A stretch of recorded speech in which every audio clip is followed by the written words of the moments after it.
Dice de la siguiente forma: al día siguiente, mientras ellos iban por el camino, se acercaban a la ciudad. Pedro subió a la azotea para orar cerca de la hora sexta y tuvo gran hambre y quiso comer.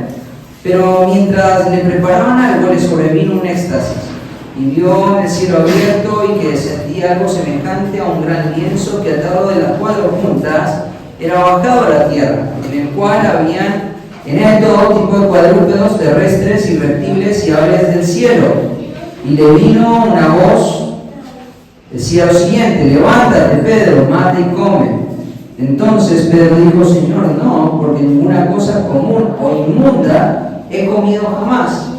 Volvió la voz a él la segunda vez: lo que Dios limpió, no lo llames tú común. Esto se hizo 3 veces y aquel lienzo volvió a ser recogido en el cielo. Y mientras Pedro estaba perplejo dentro de sí sobre lo que significaba la visión que había visto, he aquí los hombres que habían sido enviados por Cornelio, los cuales, preguntando por la casa de Simón, llegaron a la puerta. Y llamando, preguntaron si moraba allí un Simón que tenía por sobrenombre Pedro. Mientras Pedro pensaba en la visión, le dijo el Espíritu: he aquí 3 hombres te buscan. Levántate pues y desciende, y no dudes de ir con ellos, porque yo los he enviado. Entonces Pedro, descendiendo a donde estaban los hombres que fueron enviados por Cornelio, les dijo: he aquí, yo soy el que buscáis. ¿Cuál es la causa por la que habéis venido? Ellos dijeron: Cornelio, el centurión, varón justo y temeroso de Dios, que tiene buen testimonio en toda la nación de los judíos, ha recibido instrucciones de un santo ángel de hacerte venir acá a su casa para oír tus palabras. Entonces, haciéndoles entrar, los hospedó, y al día siguiente, levantándose, se fue con ellos, y le acompañaron algunos de los hermanos de Jope. Estamos tratando este texto y vamos a retomar ahí pensando en qué es lo que el Señor tiene para nosotros en esta mañana. La semana pasada, una de las cosas que fuimos viendo es que el Señor estaba preparando una escena, y cuando vemos el capítulo 10, el gran protagonista de toda esta trama, de toda esta historia, no es nada más ni nada menos que el mismo Señor. Dios está orquestando todo. Él, por un lado, en los primeros 8 versículos, vimos al Señor preparando el campo, ¿no? Vimos al Señor preparando a Cornelio. Y tenemos que hablar de Cornelio, de su familia, de los soldados que estaban bajo él, la gente en la que él estaba haciendo una influencia, como el campo que el Señor estaba preparando. La semana pasada, por el tiempo, no lo tratamos, pero en el capítulo 4 de Juan, Pablo, el Señor Jesucristo le habla a sus discípulos y les dice: miren, sé que falta tiempo para el tiempo de la cosecha, pero alcen los ojos, ya está listo el campo para la cosecha. Los campos están blancos. Muchos creen que esa expresión, los campos están blancos, se refería a que la gente que trabajaba en el campo tenían túnicas blancas, y lo que el Señor Jesucristo estaba hablando era de personas. Los campos están preparados para predicar la palabra. El Señor había hablado, el Evangelio había predicado su salvación ahí en Samaria, y ahí les estaba abriendo los ojos para que ellos entendieran: necesitamos predicar la palabra y cosechar. Y una de las cosas que estábamos viendo la semana pasada era que el Señor estaba preparando el campo, ¿no? Ya lo estaba preparando desde la obra que estaba haciendo en el corazón de Cornelio. Vimos, y fue una de las preguntas que recurrentemente salieron en la reunión casera: ¿cómo un hombre puede ser temeroso de Dios sin ser salvo? Y explicábamos que la palabra o la expresión "los que temen al Señor", como lo vimos ahí por ejemplo en Hechos 14, o esta expresión Cornelio el temeroso del Señor, lo que quiere decir es que eran personas, griegos, gentiles, que sus corazones estaban inclinándose en devoción a Dios, reconociendo que el Dios de los judíos era el Dios verdadero. pero las barreras, los prejuicios, las limitaciones no les permitían llegar al Dios de los judíos. Y sabemos que Cornelio era un incircunciso, era un romano, ya lo estudiamos la semana pasada, era un hombre que desde la perspectiva judía era un hombre odiado, despreciado, alguien no querido, pero el Señor quería hacer una obra de salvación en él, y él estaba inclinando su corazón estaba siendo cultivado por Dios y siendo preparado, y ahora Dios había mandado un ángel del cielo con un mensaje, un mensajero, diciendo: tus oraciones han sido escuchadas, la inclinación de tu corazón ha sido escuchado, tu compasión y tu disposición en la obediencia está siendo escuchada, y ahora esto Dios lo va a respaldar. Ahora, ¿de qué serviría que Dios prepare el campo si no hay quien siembre, si no hay quien coseche, si no hay quien vaya y saque el fruto que Dios ha preparado? Cornelio estaba listo, los de su casa estaban preparados, pero había un elemento que el Señor todavía tenía que preparar, que no era solamente el campo lo que tenía que preparar, él tenía que preparar al que iba a cosechar. Y esto es lo que vamos a ver hoy, ¿no? Cómo el Señor prepara al que cosecha. Entonces vamos a retomar ahí, y el título de la predicación de esta mañana va a seguir siendo el mismo que planteamos la semana pasada: vence los prejuicios en la obra misionera. Vence los prejuicios en la obra misionera. En primer lugar, vence los prejuicios en la obra misionera siendo sensible a la guía del soberano Dios. Siendo sensible a la guía del soberano Dios. Ahora, vamos a adentrarnos en los detalles de este pasaje, ¿no? Y lo primero que vamos a ver es que Lucas, cuando arranca la segunda escena de la trama, de la historia, ahí en el versículo 9, te dice que esto que va a acontecer ahora, esto que va a describir ahora, se dio en el contexto de los siervos de Cornelio viajando, ¿sí? Seguramente lo que pasó fue que el ángel del Señor vino a Cornelio. Recordad que eran más o menos las 3 de la tarde en la cena anterior, y él estaba ahí orando en el horario de la oración, en la hora novena, o sea, lo que sería nuestro horario a las 3 de la tarde. Y en ese momento viene este ángel, le da el mensaje, sale el mensajero, se va, y él empieza a hablar con sus siervos y empieza a preparar todo. Entonces lo que seguramente pasó era, a las 3 de la tarde no había posibilidad de emprender un viaje. Entonces se prepararon, fueron a dormir. La gente del antiguo mundo, cuando se apagaba la luz del día, ellos iban a dormir, fueron a dormir. Y muy temprano a la mañana, estos hombres, estos siervos y este soldado al que Cornelio había comisionado, emprendieron su viaje, un viaje de 10 horas. Eran 10 horas viajando desde Cesarea hasta la ciudad de Jope, donde se encontraba Pedro. Y ellos empezaron a viajar, y en el transcurso de que ellos estaban viajando, es que se desarrolla toda esta escena. Ahora, una de las hermosas cosas a resaltar de esto era que Dios estaba preparando quien iba a traer el mensaje en la medida que estos hombres estaban deseosos de Dios, estaban obedeciendo y preparándose para la obediencia. Vuelvo a insistir en esta idea: quien está tejiendo la historia, quien está llevando y direccionando todos los elementos de esta historia, quien es el verdadero protagonista de esta historia, no es ni Cornelio ni tampoco lo va a ser Pedro. El gran protagonista de esto va a ser Dios mismo. Entonces, estos hombres están caminando, y la realidad es que el cosechador todavía no está preparado. Este hombre que tiene que ir a buscar el fruto todavía no está preparado. Pero aunque no está preparado, los siervos de Cornelio están caminando en obediencia, sabiendo de que Dios va a bendecir su viaje. Dios ha hablado, nosotros obedecemos. Entonces, seguramente para el principio de ese día, el corazón del cosechador no estaba preparado, pero ellos estaban caminando, ¿no? Y es interesante porque Lucas te dice: mientras que ellos estaban viajando, las cosas no estaban resueltas. Dios tenía que resolver algo ahí. Ahora llega la hora sexta, o sea, lo que serían las 12 de nuestro mediodía, ¿no? Y ellos estaban acercando a la ciudad, y dice que Pedro subió al techo a orar, ¿no?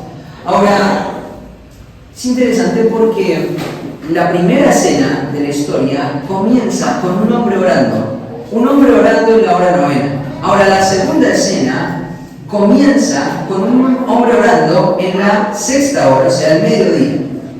Una de las cosas interesantes que vemos y que claramente Lucas está haciendo intencional es con el hecho de que él quiere que vos entiendas y el lector comprenda que la forma o uno de los medios que Dios va a usar para corroborar la voluntad de Dios en la mente de sus hijos es por medio de la oración. Ahora, la oración es algo sumamente importante, lo sabemos, ¿no? La oración es la característica de una iglesia sana. Cuando fuimos por Hechos todos vimos que había ciertas características, la enseñanza escritural, la doctrina, la comunión y el reflejo en la vida y en la comunidad de la iglesia, pero la dependencia y la vida de oración son las características de una iglesia sana. Las características de un cristiano sensible a la voluntad de Dios es una persona que ora. Este tema de la oración es un tema interesante porque es realmente un misterio. Cuando vos estudias el carácter de Dios, te das cuenta de que Dios es un Dios providente, es un Dios soberano, es un Dios que decreta, es un Dios que nada de la historia de la humanidad se le ha escapado de las manos, todo está saliendo de acuerdo a su plan. Entonces, si todo está saliendo de acuerdo al plan de Dios, ¿cuál sería el sentido de que nosotros oremos si todo lo que Dios ha planeado ya va a ocurrir, va a acontecer? No tendría mucho sentido orar. El plan de Dios no va a cambiar, la mente de Dios no va a cambiar. Pero ¿por qué Dios nos compele y nos obliga y nos ordena y nos modela la oración y nos instruye y nos enseña las doctrinas acerca de la oración? Bueno, quiero decirte una cosa. Todas esas doctrinas acerca de la soberanía de Dios son un misterio para nosotros, porque se ven desde la perspectiva de quién Dios es. Vos no sos soberano, vos sos limitado, vos sos un subordinado, vos sos una criatura, vos sos creación de Dios. Y desde la perspectiva humana, lo que nosotros tenemos que entender es que Dios quiere que sus hijos corroboren sus planes y su voluntad continuamente. Fíjate lo que dice el libro de Romanos, capítulo 12. Fíjate lo que dice el libro de Romanos. Es un pasaje muy conocido, ¿no? Versículo 1 y 2. Así que, hermanos, os ruego por las misericordias de Dios que presentéis vuestros cuerpos en sacrificio vivo, santo, agradable a Dios, que es vuestro culto racional. El versículo 2. No os conforméis a este siglo, sino transformaos por medio de la renovación de vuestro entendimiento, para que comprobéis la buena voluntad de Dios agradable y perfecta. Esto es interesante porque desde la perspectiva de Pablo, en el contexto del Evangelio siendo creído por personas, Pablo dice que la identidad del creyente, la preocupación del creyente tiene que ser la corroboración de la voluntad de Dios para su vida constantemente. Y acá el capítulo 2 está diciendo esto precisamente, ¿no? Para que comprobéis. Esa palabra comprobéis es una palabra interesante, ¿no? No nos vamos a detener en ella, pero la idea es que vos escudriñes que la preocupación que inunda tu mente, tus pensamientos, tu intelecto, es quiero corroborar cuál es la voluntad de Dios para mi vida. Ahora, claramente Cornelio está orando ahí al principio de la cena. Él quería entender a Dios, él quería conocer a Dios, él quería acercarse a Dios, él quería relacionarse con Dios. Y Dios, que hizo por medio de la oración, contestó su oración y respondió a su oración. Entonces la pregunta es, ¿por qué Dios, siendo soberano, contesta la oración? Bueno, porque dentro del plan soberano de Dios, Él ha decidido actuar en respuesta a la oración de su pueblo. Eso es un gran misterio. Dios quiere que oremos porque dentro de lo que Dios ha diseñado en su soberanía es desplegar sus propósitos salvíficos, desplegar los propósitos que traen gloria a Dios por medio de la oración, en respuesta a la oración de su pueblo. Pero otra de las cosas interesantes acerca de la oración es que la oración es un medio que Dios nos ha dado para que nuestro corazón orgulloso, independiente y arrogante se incline y sea sensible a entender cuáles son los propósitos de Dios. Una de las cosas que vamos a ver acá es que Dios está batallando en contra de prejuicios grandes, prejuicios que fueron abrazados por siglos, prejuicios llenos de tradiciones, prejuicios que atravesaron la crianza de personas como Pedro. Cuando fuimos por el libro de Jonás, una de las cosas que vimos en Jonás es el alto grado de prejuicio que tenían los judíos hacia los gentiles. Es más, muchas de las palabras que se utilizan desde el mundo judío hacia los gentiles son palabras peyorativas, inmundos, impuros, comunes. Eran palabras que se utilizaban para referirse a un gentil. La comunión con el pueblo. Ahora, claro, lo que pasó fue que la distorsión de la verdad fue llevando a ese punto. Dios quería que el pueblo de Israel se distinguiera de todas las naciones. Dios quería que las prácticas que el pueblo de Israel vivía lo llevaran a verse dentro de todas las naciones como una nación diferente. Pero eso se fue yendo hacia un lugar donde no tenía que ir. Y ellos empezaron a desarrollar una mente exclusivista. Solamente nosotros tenemos el favor de Dios. Solamente nosotros poseemos las promesas de Dios. Solamente nosotros tenemos los pactos de Dios. Y eso no les permitió ver que todos esos beneficios que Dios les había otorgado como nación era para que todas las naciones de la tierra fueran benditas. Eso nunca lo pudieron ver. Y ellos crearon este prejuicio que durante siglos fue alimentado por la nación de Israel. Y ahora el Señor está combatiendo eso. Porque una de las cosas que el Señor quiere para la iglesia, para esta nueva dispensación, para esta nueva expresión del reino, no es que hayan prejuicios a la hora de pensar quién debe pertenecer o no al pueblo de Dios. Ahora estos hombres están viajando 10 horas para llegar ahí, ¿no? Están llegando ahí al lugar y de repente Pedro está subiendo al domos, a la terraza. Esto es oración pública, no es un recinto cerrado. Ahí la palabra griega que se utiliza es la palabra para terraza, ¿sí? O sea, una de las cosas que los judíos solían hacer era hacer oraciones en lugares públicos, donde todos lo vieran. Eso lo podemos ver, por ejemplo, en las tradiciones que Daniel tenía. ¿Te acordás de Daniel? Él tuvo que sufrir las consecuencias de adorar y de orar al Señor. Y había momentos que los judíos marcaban como horas propicias para la oración. Las horas propicias para la oración eran las 9 de la mañana y las 3 de la tarde. Esos eran los momentos que la tradición farisaica había marcado durante los 400 años de silencio como los momentos apropiados. Pero la tradición judía tuvo momentos de mucha oración. Y una de las razones por las que los fariseos levantaron estas tradiciones de los horarios de oración fue porque en textos como por ejemplo el libro de Daniel se veía a Daniel teniendo una disciplina de oración. Y la oración era pública. Por eso cuando nosotros leemos el libro de Daniel, no debemos pensar que lo que Daniel estaba haciendo era una provocación al edicto del rey. Lo que Daniel estaba haciendo era lo que él habitualmente hacía. Era su vida de oración, pública y abierta. Entonces Cornelio está orando y Pedro está orando. ¿Y qué está haciendo Dios?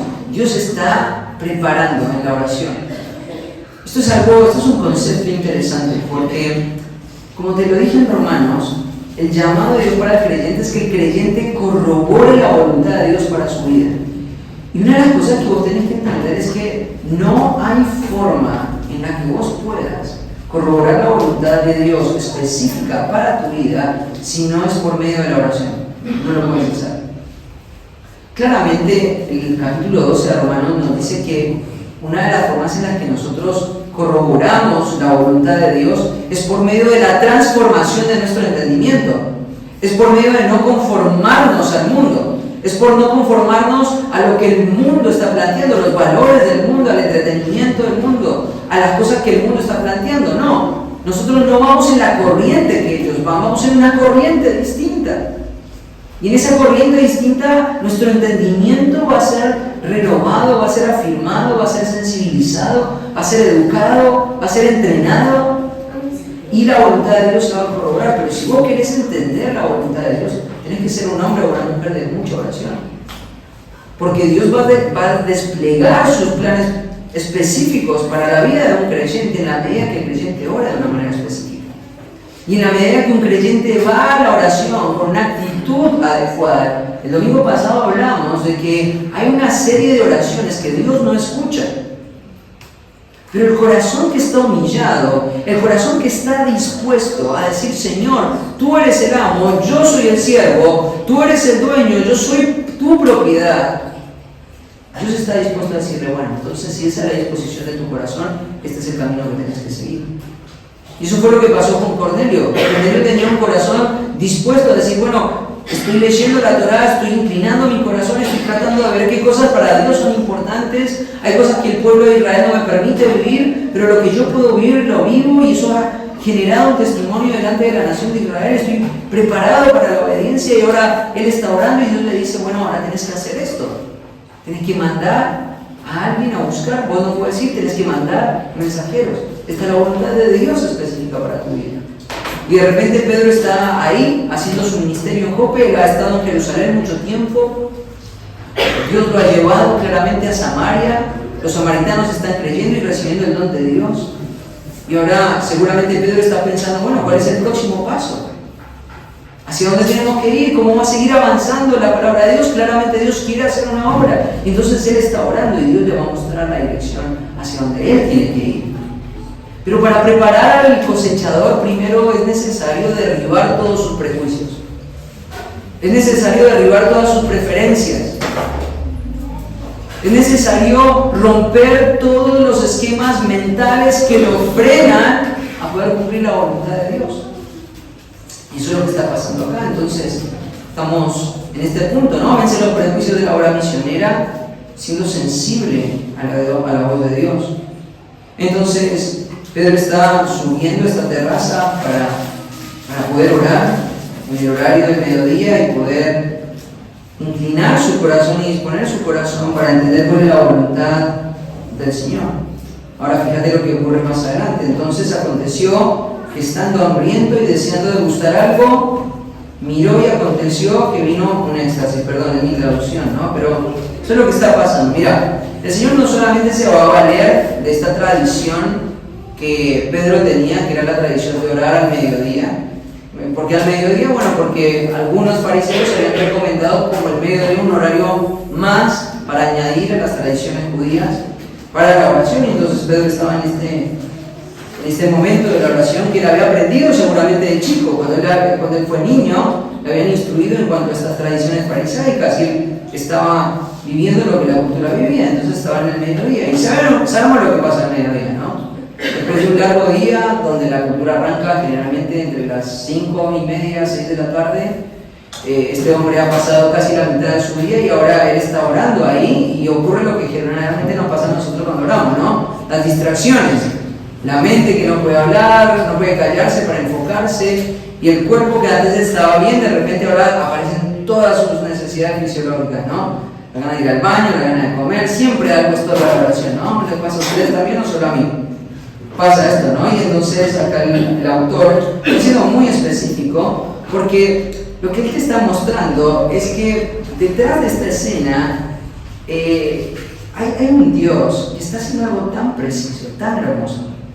Cuando estuve en Estados Unidos, estuve en la casa de mi tía, y yo no me acordaba de eso, no me acordaba que mi tía era una mujer muy hábil con las manos. En un momento le mostré a mi esposa una foto de un cuadro, y cuando vos veías el cuadro, era un cuadro que parecía pintado a mano. Era un cuadro en una casa, en un lugar colonial, con un paisaje de fondo, con montañas, con el cielo, muchos tonos de colores. Pero cuando vos te acercabas al cuadro, te dabas cuenta de que el cuadro no estaba pintado, sino estaba tejido. Y no estaba tejido con grandes trozos de tela, sino hilo por hilo. Mi tía pasaba el hilo con una aguja, como si estuviera cosiendo un botón, y lo hacía pasar por un lienzo hasta formar toda esa gran imagen. Le había tomado como 3 o 4 años formar ese lienzo, esa imagen. Y cuando yo leía esto, pensaba en ese cuadro, en el ejemplo de mi tía. Al Señor como un artesano que está tejiendo todo, y se va a valer aún de las necesidades fisiológicas de Pedro para poder comunicar un mensaje que le quede grabado a fuego. ¿Cuál es ese mensaje? ¿Qué es lo que está pasando? Bueno, es interesante la palabra que utiliza ahí, porque la palabra que utiliza, por ejemplo, para hambre, tiene un intensificador, tiene los prefijos.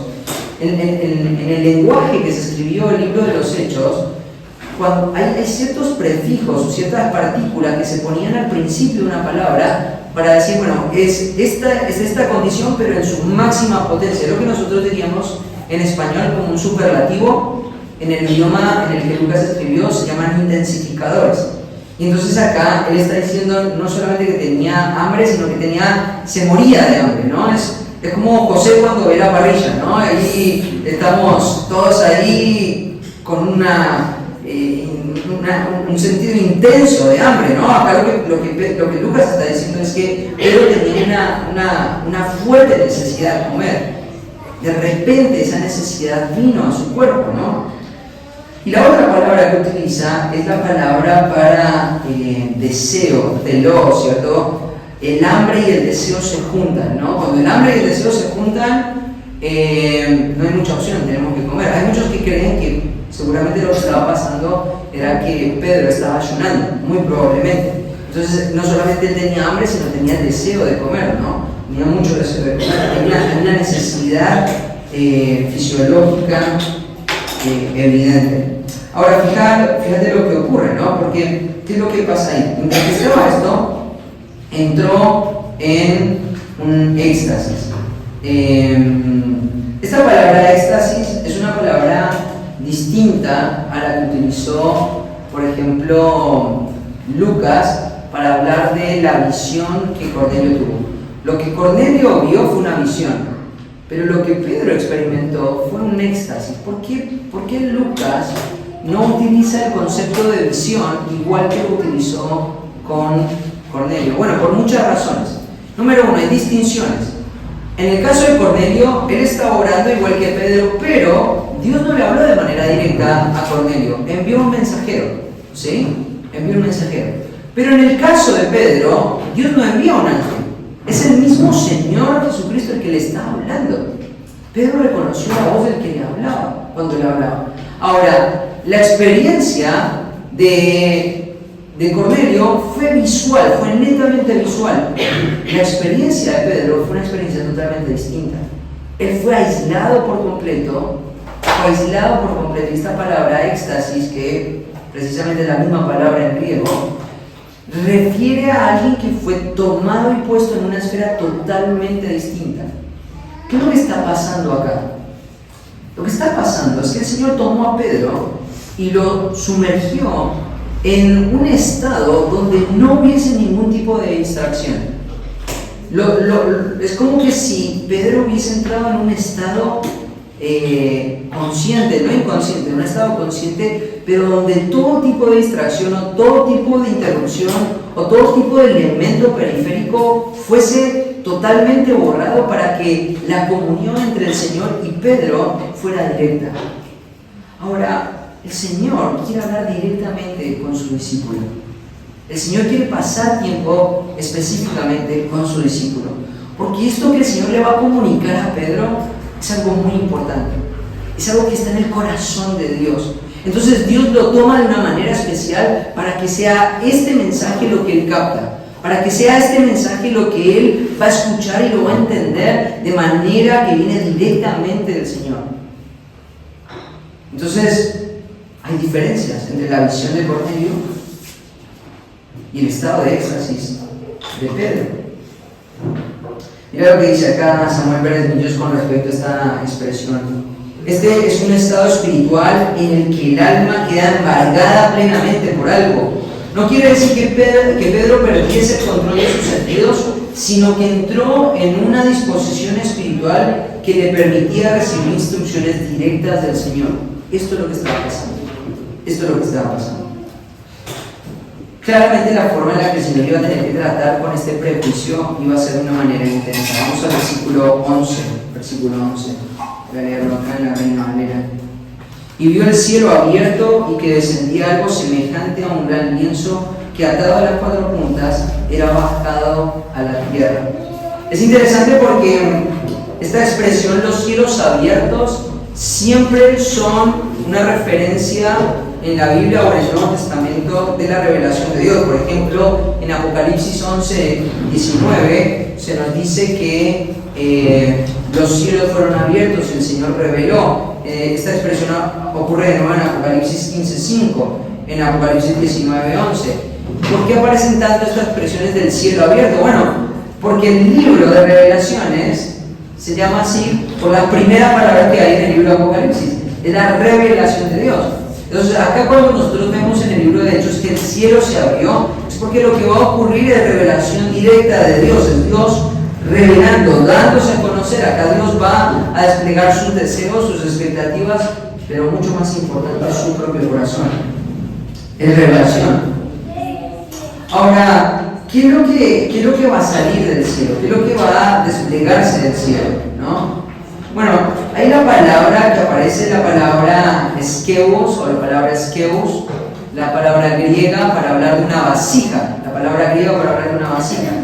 La imagen es bastante gráfica. Lucas nos está dando mucha información para que vos puedas visualizar por medio de las palabras qué era lo que Pedro estaba viendo en este momento de éxtasis. Entonces, lo que apareció fue una vasija. Ahora, es extraño, ¿por qué una vasija? Bueno, una vasija era el lugar, era el depositario donde se ponían muchas veces los lienzos, ¿no? Vos sabías, por ejemplo, que los textos que se encontraron en el Mar Muerto, las copias del Mar Muerto, fueron encontrados que adentro de vasijas.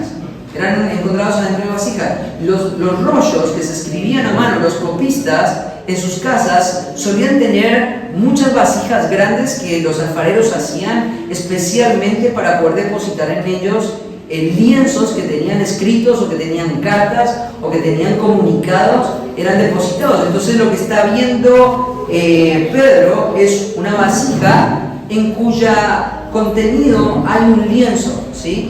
Ahora, la palabra que utiliza acá para lienzo es una palabra que literalmente significa lienzo de lino, ¿sí? Esta palabra lienzo de lino es una palabra que se utilizaba en el mundo secular para hablar mucho de lo que eran las velas de los barcos.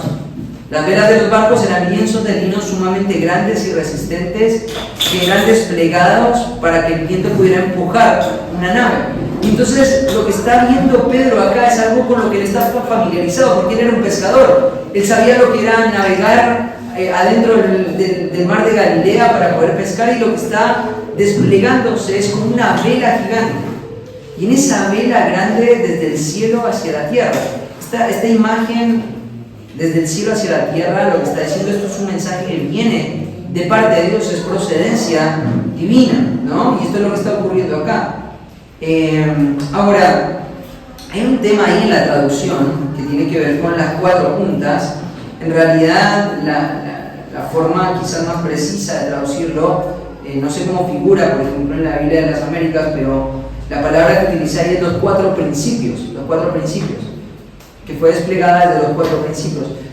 Algunos comentaristas creen que esta expresión del lienzo desplegado desde los 4 principios se refiere a los 4 puntos cardinales, indicando que la visión que Pedro iba a ver, o la visión que Pedro estaba viendo, apuntaba en todas las direcciones, en todos los lugares del mundo. Por ejemplo, Ken Hughes afirma esto, ¿sí? En relación a los 4 principios, concluimos que esta visión perdón, no, esto no es el comentario. Ken Hughes afirma que la expresión de los 4 principios se refiere a estos 4 puntos cardinales. Entonces, claramente lo que debemos asumir acá en el versículo 11 es que esta visión viene netamente de procedencia celestial. Tenemos que correr un poquito más, versículo 12. Dice, en el cual habían de todos los cuadrúpedos terrestres y reptiles y aves del cielo. Ahora, una de las cosas que va a aparecer acá son animales. Ahora, algunos hombres de campo, en el estado en el que Pedro estaba, que le aparecieran animales iba a ser una bendición. Pero en el caso de un judío no representaba una bendición, representaba un desafío. Un comentarista dice, Pedro tuvo que lidiar primero con la idea de vivir en una casa impura, después de aceptar alimentos impuros, para finalmente aceptar personas impuras. Es interesante lo que Dios está haciendo, ¿no? Porque Pedro ha tenido que de a poco ir derribando sus propios prejuicios, y ahora esto es lo que el Señor va a confrontar con este lienzo. Claro, acuérdate que cuando él estuvo en Jope, él estuvo haciendo ministerio con personas que eran consideradas como personas indignas, los samaritanos, ¿no? Pero peor aún, cuando Pedro se queda haciendo ministerio en esta región, una de las cosas que ocurren es que él se queda a vivir en la casa de un curtidor. ¿Sabes lo que es un curtidor, no? Un curtidor era una persona que mataba animales, todo tipo de animales, y curtía las pieles para hacer alfombras, para hacer cuero, para hacer vestimenta. Entonces los curtidores eran personas en el mundo judío consideradas como personas de oficios viles, eran personas que eran despreciadas, porque para el judío tocar un animal muerto era algo inmundo, ¿sí? Y estas personas estaban habituadas a vivir con animales inmundos. Entonces Pedro estaba viviendo con un curtidor, alguien que vivía continuamente con lo inmundo. Entonces Dios abrió la oportunidad que en el lugar de residencia donde él podía vivir para hacer ministerio en Samaria iba a ser la casa de un curtidor. Pero ahora en esta situación se va a desplegar este lienzo y van a aparecer todo tipo de animales, ¿no? Van a aparecer animales cuadrúpedos, dice ahí, reptiles, y van a aparecer aves. Y claramente lo que nosotros sabemos es que ahí en Levítico capítulo 11, versículo 42 al 45, hay restricciones acerca de la dieta de los judíos. No solamente hay restricciones acerca de los animales que pueden comer, sino de los procesos de esos animales. Ahora, una de las cosas que el Señor va a mostrar acá y va a ratificar en realidad acá, es que el Señor está aboliendo la ley ceremonial, Esto es lo que Él está aboliendo, ¿no? Porque mira lo que aparece acá. Lo que aparecen acá son todos animales que en la dieta de un judío él no podía aceptar. Ahora, lo que vos tenés que entender es que acá no solamente aparecen animales que eran impuros, también aparecen animales puros, porque ahí la expresión es todo animal o todo tipo de cuadrúpedos y todo tipo de reptiles. O sea que seguramente dentro de ese lienzo habían ovejas, habían corderos, habían cabras, habían vacas, que eran animales que los judíos podían comer. Ahora, todos estos animales están a la par de otros animales que los judíos no podían comer. Ahora, una de las cosas que me surgía cuando leía este texto es, ¿Dios está cambiando? ¿Dios ha cambiado en algún sentido? ¿Por qué le dio normas de dieta al pueblo de Israel y ahora las está aboliendo? Bueno, los principios y las razones por las que Dios les dio esta dieta a los judíos tuvo un propósito particular en el momento que se las dio. Y cuatro razones por las cuales Dios, tres razones por las cuales Dios le dio esta dieta a los judíos. La primera razón fue por razones de higiene. Habían animales que representaban una amenaza para la salud del pueblo de Dios en el tiempo del exilio, en el tiempo, de la peregrinación en el desierto.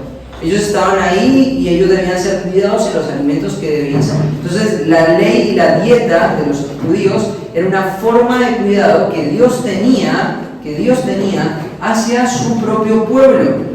La segunda razón por la cual Dios marca una dieta específica para su pueblo es por razones de asociación.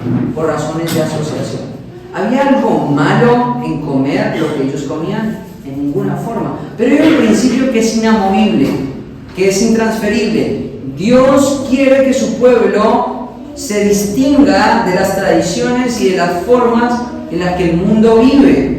Entonces, cuando el Señor llevó a la nación de Israel a la tierra prometida, una de las cosas que iba a marcar la dieta de los judíos era la desasociación de las prácticas que los filisteos tenían.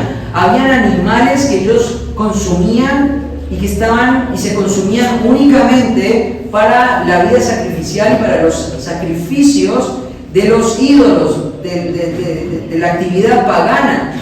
Y la actividad pagana no solamente estaba llena de sacrificios de animales que después se comían, sino que estos animales recordaban y rememoraban y impulsaban al pueblo a la disolución y al desenfreno. Cuando Pablo trata el tema de la conciencia, en el capítulo 9 de Primera de Corintios, una de las cosas que Pablo invita es que recuerden que muchas de las cosas que se comían, muchas de las cosas que se incluían dentro de la dieta de un pagano, personas que habían sido rescatadas de ese trasfondo, la comida les rememoraba y les hacía traer a su memoria la disolución en la que ellos vivían antes de llegar al Señor. Entonces hay un cierto sentido de lo que el Señor quiso comunicar y lo que quiso lograr en la ley, que también siguen vigencia con nosotros. No hay alimentos impuros, pero hay un sentido de distinción, hay un sentido de cuidado de la conciencia de otros hermanos, que nosotros entendemos que por amor a la persona, nosotros deberíamos estar dispuestos a limitarnos, ¿no? Entonces hay una razón de asociación. Ciertos alimentos asociaban a las naciones. Todas las naciones comían esos alimentos. Todos esos alimentos se comían en el contexto del desenfreno, de la disolución. Y finalmente, la tercera razón es la razón, yo le puse así, una razón carnívora. Ustedes saben que además de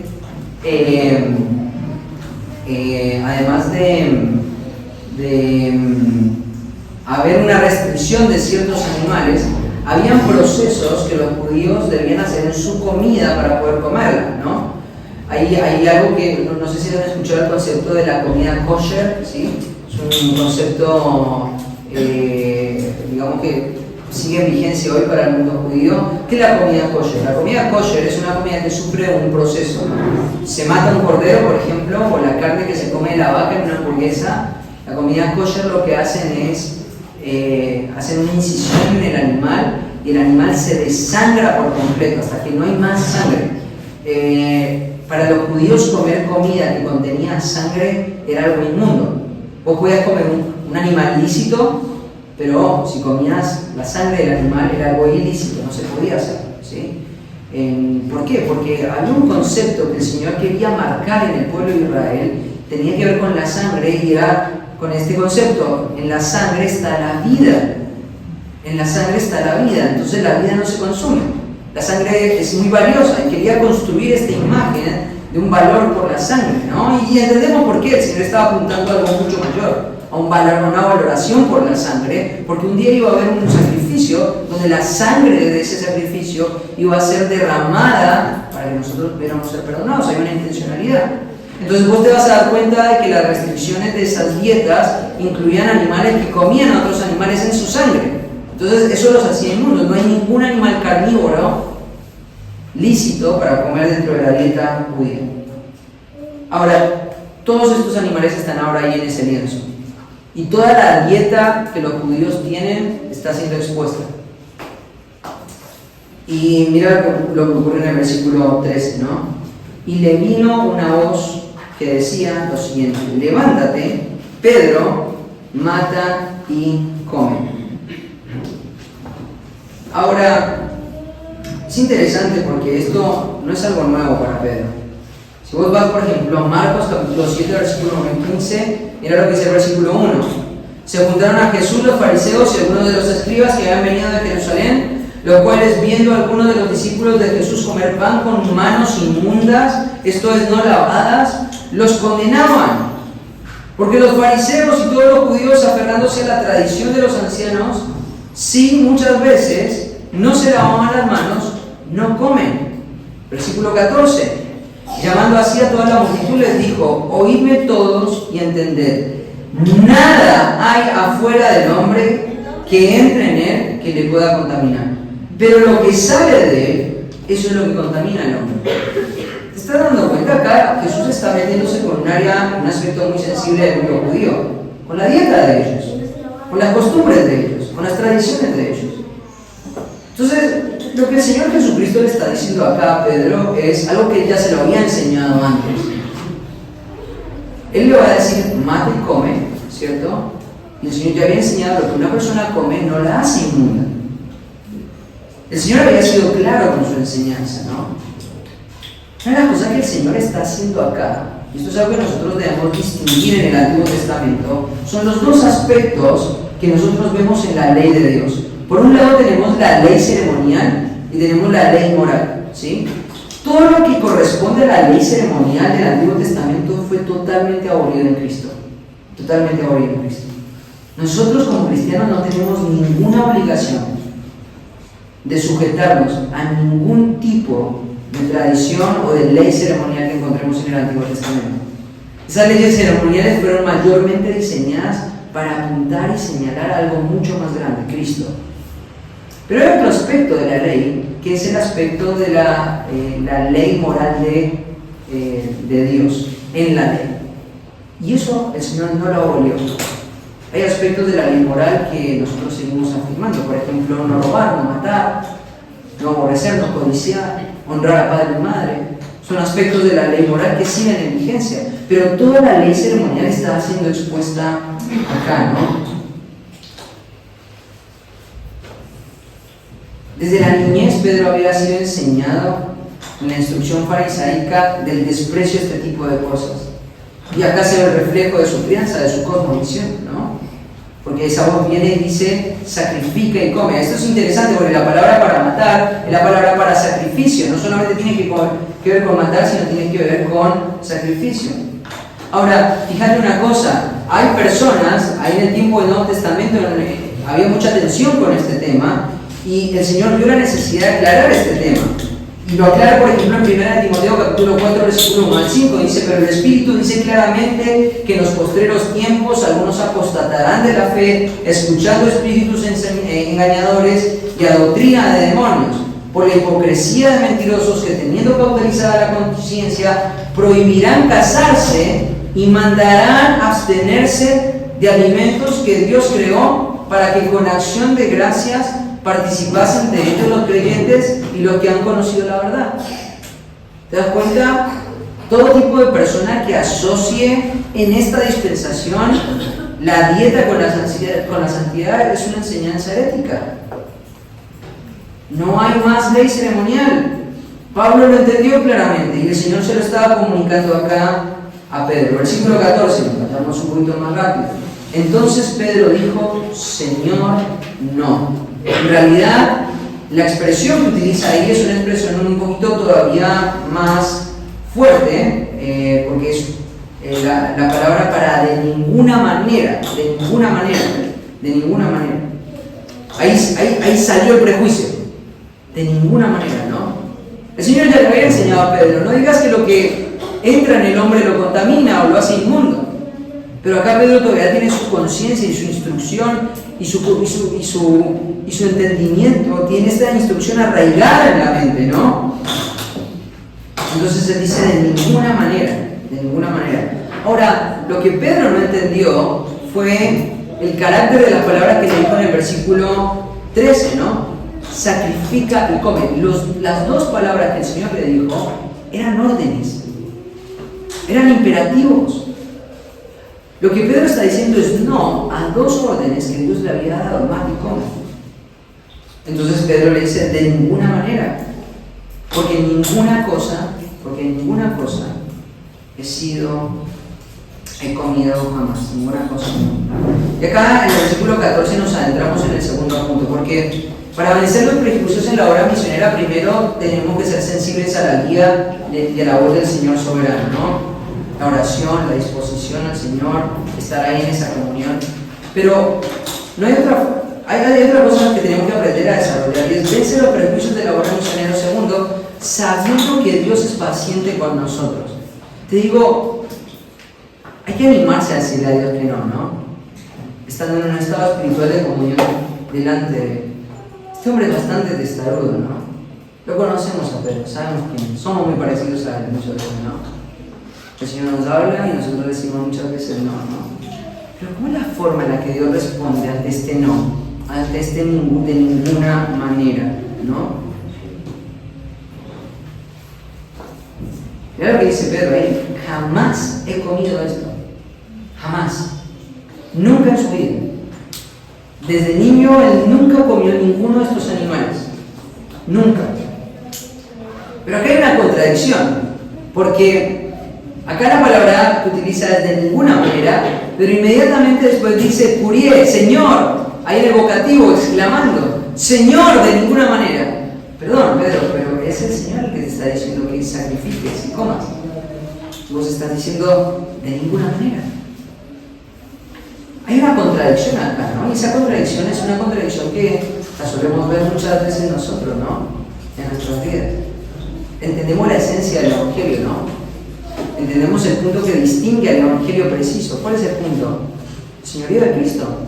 Algo que hoy no se proclama muchas veces, ¿no? ¿Qué es la salvación? La salvación es agarrar el título de propiedad de tu vida después de haber entendido tu condición, la obra del Señor, el carácter de Cristo. Agarras el título de propiedad de tu vida y vos le decís: Señor, acá está todo el título de propiedad de mi vida.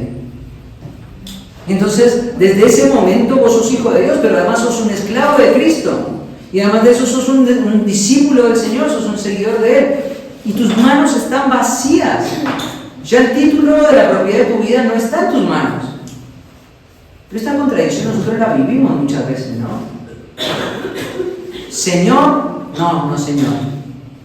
No es una opción, no es una concesión. No es que te está dando opciones. Ahora sí no entendiste, vos sos un esclavo, Pedro. Y esto es un tema muy frecuente que tenemos que reavivar muchas veces en el aconsejamiento, en el discipulado. No podemos vernos como personas con opción. Ahora acá hay una contradicción. Si es Señor, es sí, Señor. Porque Él es el amo y yo soy el esclavo. Yo fui comprado. O no fui comprado. Pero acá el Señor lidia con la contradicción de Pedro. Porque Él entiende, Pedro sigue teniendo las tensiones del pecado y el pecado sigue morando en él, ¿no? Y el pecado está robando su prejuicio, le está robando la oportunidad de obedecer inmediatamente. Mira lo que hace el Señor, mira lo que dice el versículo 15. Volvió la voz a él una segunda vez. ¿Sabes qué es lo que debería haber ocurrido? Tan pronto que él dijo no, Señor, un rayo lo tendría que haber fulminado. Un rayo nos tendría que haber fulminado. Porque ¿cuántas veces nosotros somos como Pedro, diciendo, no, si eres el Señor, eres el amo de mi vida, pero terminamos haciendo lo que nosotros, o lo que nuestras preferencias van marcando, lo que nuestros deseos van diciendo, van dictando? ¿Y qué es lo que hace el Señor? En vez de mandarte un rayo para fulminarte y que su ira caiga sobre vos, el Señor vuelve a hablar. Entonces viene la voz del Señor por segunda vez. Y mira lo que dice ahí: lo que Dios limpió, no lo llames tú común. ¿Sabes qué es lo que está diciendo acá? La expresión en griego en realidad es un punto más fuerte, porque dice: lo que el Señor purificó, tú no lo contamines. Tú no lo contaminas. Tú no lo contaminas. ¿Sabes una cosa? La desobediencia y la resistencia a lo que el Señor va marcando, el albergar las preferencias y los prejuicios en el corazón, es contaminación, es impureza. El Señor ya había dictaminado que esto iba a ser pureza, que esto iban a tener libertad, que la ley ceremonial la estaba derrocando, aboliendo por completo. Y Pedro se resistía a esa idea. Claro, había un mensaje detrás de esta visión mucho más importante que solamente comer, ¿no? Pero el Señor quiere ir hasta el corazón de Pedro. Él no quiere darle el mensaje y decirle, ¿sabes qué? Va a venir un gentil a aceptarlo. No, Él va a ir hasta lo más profundo de su corazón para desarraigar todo lo que sea innecesario para que Él corra en función de hacer la voluntad del Señor. Podría haberle dicho, va a venir un gentil, ¿cierto? Y va a buscar la salvación, predicarle también. Pero el Señor no se va a quedar solo con eso. Va a ir hasta el fondo del corazón, va a ir hasta la niñez de este hombre, va a ir hasta su cosmovisión, va a ir hasta su crianza, va a ir hasta su identidad como judío, a todas sus tradiciones. Y las va a desarraigar. Y le va a decir, no tenés la libertad de quedarte con nada, porque tu vida es totalmente mía. Y si yo digo mata y come, lo que tenés que hacer es matar y comer. Si no, ¿qué estás haciendo tú? Vos estás contaminándolo.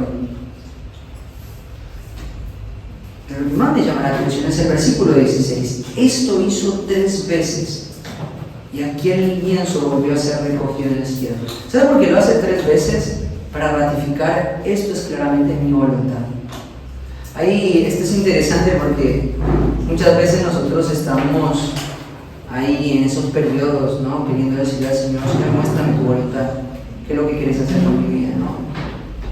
¿Cuál es la dirección en la que quieres que vaya? Yo quiero que mi vida sea una vida que traiga gloria a tu nombre, llena de propósito para vos, llena de fruto para vos.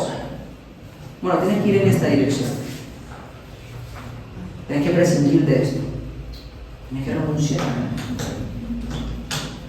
Tienes que ir a un lugar donde no te vas a sentir muy cómodo, donde vas a trabajar con gente con la que no estás cómodo, en una cultura distinta. Vas a tener que hacer lo que yo te pido. ¿Y sabes qué? Se lo dijo 3 veces. O sea, vino una segunda vez y después 3 veces más. O sea, se lo dijo 5 veces. ¿No es suficiente el Señor para que lo dijera la primera vez y basta? ¿Tú sabes una cosa? El Señor es paciente con nuestra desobediencia. El Señor es paciente con nuestros prejuicios. El Señor es paciente y tierno, pero sobre todo, y esto es lo que más me humilla, Él es insistente. Te necesita de alguna manera. No puede llevar a cabo su plan sin vos.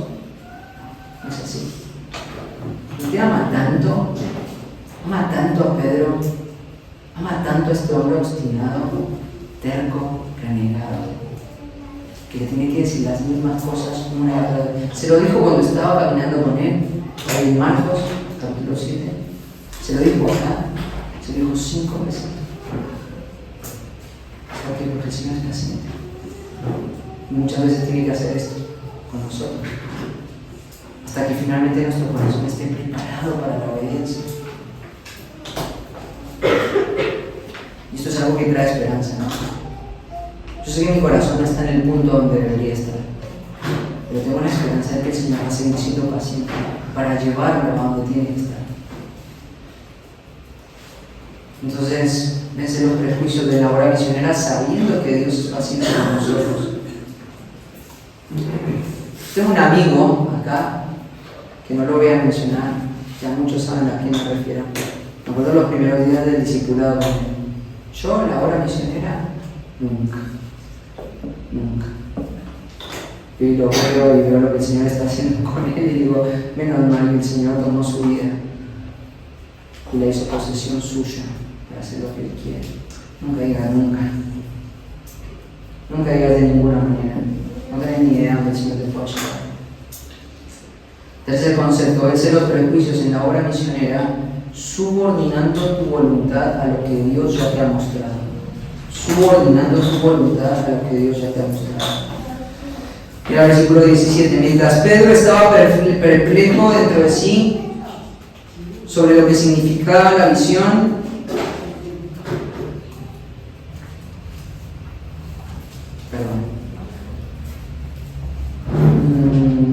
versículo 17, mientras Pedro estaba perplejo dentro de sí sobre lo que significaba la visión que había visto, he aquí los hombres que habían sido enviados por Cornelio, los cuales preguntaron por la casa de Simón, llegaron a la puerta. Es hermosa esta escena, porque preparó el campo, Cornelio, la casa, la familia, los siervos, los soldados, toda la gente que Cornelio está influenciando. El campo estaba listo.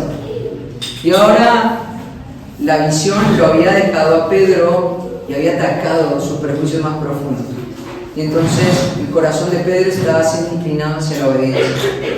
El corazón de Pedro estaba siendo motivado a ser sensible a la guía que el Señor va a mostrar. Claramente él no sabía lo que el ángel había hablado con Cornelio. Claramente él no sabía que había gente que estaba viniendo a encontrarse con él. No hasta este punto. Pero me encanta porque una de las cosas que aparecen acá en el versículo 17 son ciertos elementos que hacen a una persona sensible y proclive a la obediencia. Primer elemento, meditación. Fíjate lo que dice el versículo 17, que ya lo leí, y el 19. Y mientras Pedro pensaba en la visión, le dijo el Espíritu.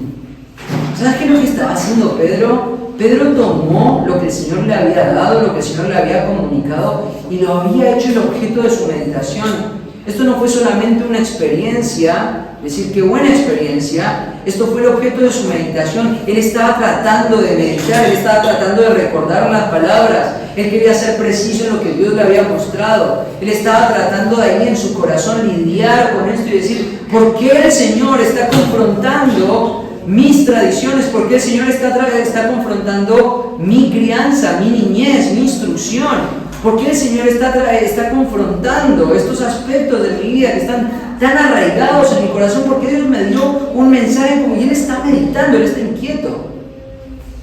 ¿Sabes una cosa? No puede ser una persona que va a corroborar la buena voluntad de Dios para su vida si no sos una persona que ora, pero también una persona que medita en lo que Dios dice, en lo que Dios habla.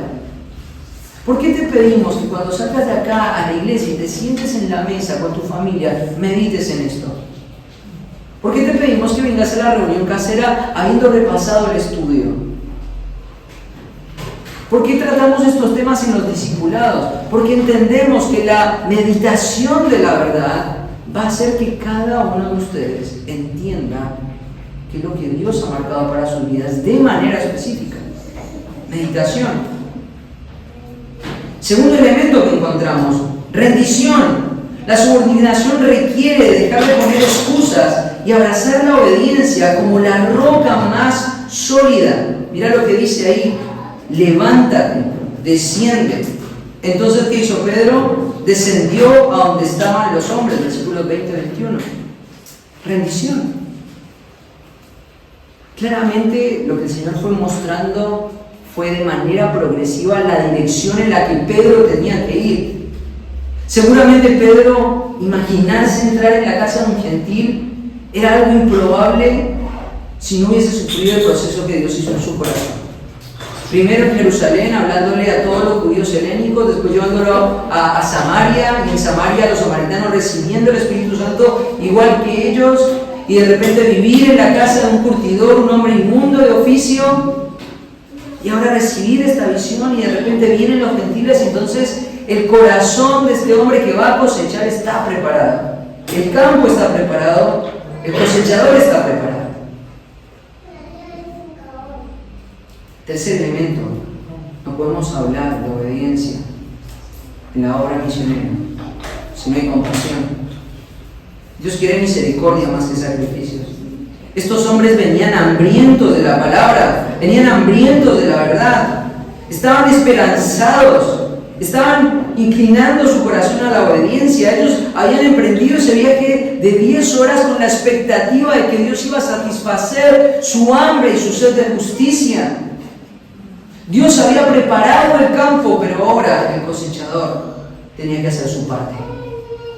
Y te digo, gracias a Dios lo hizo. Mira lo que dice el versículo 23. ¿Qué hizo? Los hospedó, los recibió. ¿Quién lo hizo? Pedro lo hizo. Pedro lo hizo. Recibió a estos hombres. Y entonces ahí Pedro empezó a darse cuenta, esto es lo que el Señor me estaba marcando. No puedo llamar un mundo, no puedo profanar lo que el Señor quiere hacer. Pero el último elemento que me llama la atención de la subordinación de Pedro es la influencia. Porque mira cómo cierra todo este pasaje. Este pasaje cierra en el versículo 23, y al día siguiente, levantándose, se fueron con ellos y le acompañaron a algunos de los hermanos de Jope. ¿Sabes una cosa? Cuando hay gente que está obedeciendo al Señor, que está venciendo sus prejuicios, que está negándose a sus preferencias, que puso por delante la voluntad de Dios como en todo en su vida, esas personas van a generar una influencia en otras personas. Puedo decir, seguramente las personas que lo estaban acompañando a Pedro tenían el mismo calibre de prejuicios que Pedro tenía. Pero ¿sabes qué? Él se los trajo por él y caminó con ellos. Y el domingo que viene vamos a ver que ellos fueron testigos de un momento tan trascendente que afecta a tu vida y mi vida. Porque si Pedro no hubiese obedecido acá, vos y yo no estaríamos acá. Si Pedro no hubiese sido sensible a la voz de Dios, si Dios no hubiese sido paciente con la desobediencia de Pedro, si él finalmente no se hubiese subordinado al Señor, el Evangelio no hubiese llegado a nosotros, nunca. Acá se terminaba el libro de Hechos, en derrota, con fracaso, pero no terminó así. Terminó con la obediencia de un hombre que estaba luchando en su corazón sin duda alguna, pero con un Dios paciente que estaba trabajando, que estaba hablando, que estaba reiterando una y otra vez, hasta que finalmente la obediencia vino. Y en la obediencia la cantidad de gente que se bendijo alcanza nuestros días. Porque vos y yo somos gentiles. el Evangelio pudo llegar a nosotros porque este día este hombre obedeció. Y te digo, esto es algo que me alienta, porque cuando uno obedece, uno es consciente de la fuente de bendición que uno puede llegar a representar para otros. Yo me acuerdo cuando estábamos orando por este proyecto, en mi corazón había tensión. Estaba disfrutando mucho de mi iglesia en Buenos Aires, mucho. Había decidido congelar el deseo de venir para esta ciudad hace mucho tiempo. Pero hoy veo sus caras y veo la obra que Dios está haciendo. Y pienso, qué bendición fue obedecer al Señor. Aun cuando mi preferencia era quedarme en Buenos Aires. Aun cuando mi deseo era quedarme allá, donde está pasando todo lo lindo que está pasando en el sociedad. Venir acá y ver lo que el Señor está haciendo en su vida. Creo que alienta mi corazón. Yo quiero animarte a que no te resistas, que no permitas los prejuicios, las preferencias, tu comodidad, sino que estés dispuesto a perderlo todo por algo que valga la pena. Entonces tenemos que terminar acá, ¿no? Algunas implicancias para cerrar el texto. Primera implicancia: la oración es un medio que Dios ha creado principalmente para que nuestro corazón se amolde a su voluntad y como un sistema de corroboración e interacción divina. La oración es un medio que Dios ha creado principalmente para que nuestro corazón se amolde a la voluntad de Dios y como un sistema de corroboración e interacción divina. Segunda implicancia: Dios es paciente con sus hijos, considera sus deficiencias y trabaja repitiendo sus mensajes una y otra vez. Esto debe alentar nuestros corazones a que, si somos sensibles, la dirección de su voluntad podrá ser entendida. Y tercera implicancia: claramente Dios aborrece todo tipo de impedimento o barrera que haga que los hombres no puedan convivir en un mismo cuerpo. Si leemos Efesios 2, la marca distintiva de los cristianos genuinos es la no existencia en las barreras para vivir bajo la misma autoridad de Cristo. Y la última implicancia, cuarta: la subordinación de nuestra voluntad es el único medio por el cual una persona puede corroborar la voluntad de Dios agradable y perfecta. Que el Señor bendiga su palabra, que nos enseñe y exponga aquellas cosas que en nuestros corazones necesitan ser cambiadas. Oramos. Padre.